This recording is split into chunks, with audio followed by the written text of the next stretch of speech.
Elle avait simplement touché le sac à dos de sa fille.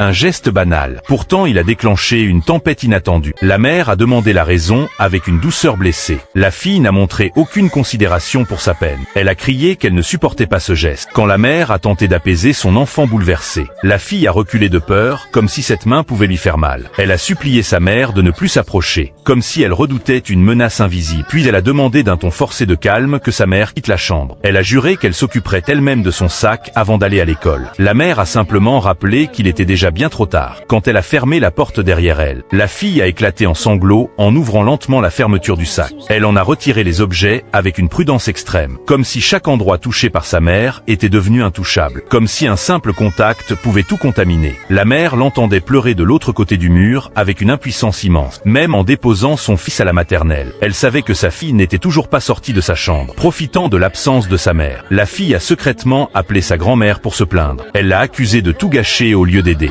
Elle disait qu'elle avait tout préparé, et que l'erreur de sa mère avait tout réduit à néant. Ce comportement chez Han Xing durait déjà depuis 3 ans. Les parents espéraient que le docteur Wu puisse enfin trouver une réponse. Le père a expliqué qu'ils avaient fait passer de nombreux examens. Les diagnostics parlaient d'hyperactivité ou de troubles obsessionnels liés à la propreté. Mais il doutait fortement de ses conclusions, car la petite n'agissait ainsi qu'avec sa mère. Avec le reste de la famille, elle semblait parfaitement normale. Un autre centre avait évoqué une possible dépression infantile, ce qui expliquerait son irritabilité constante. Le docteur Wu a répondu qu'il était trop tôt pour conclure. D'après les premières observations, la fille souffrirait probablement d'un trouble obsessionnel anxieux. Un trouble qui prend plusieurs formes. Chez elle, il s'agirait d'un TOC de contamination. Ces personnes supportent de toucher un objet seulement si le geste vient d'elle. Mais si quelqu'un d'autre touche cet objet, ou si elle le touche par inadvertance, elles sont aussitôt convaincues d'être contaminées. Une peur intense les envahit alors. La plupart des gens se lavent les mains en quelques secondes. Mais ceux qui ont ce trouble peuvent frotter leurs mains pendant plus d'1 heure, jusqu'à ce que la peau se fissure pour atteindre une sensation de pureté.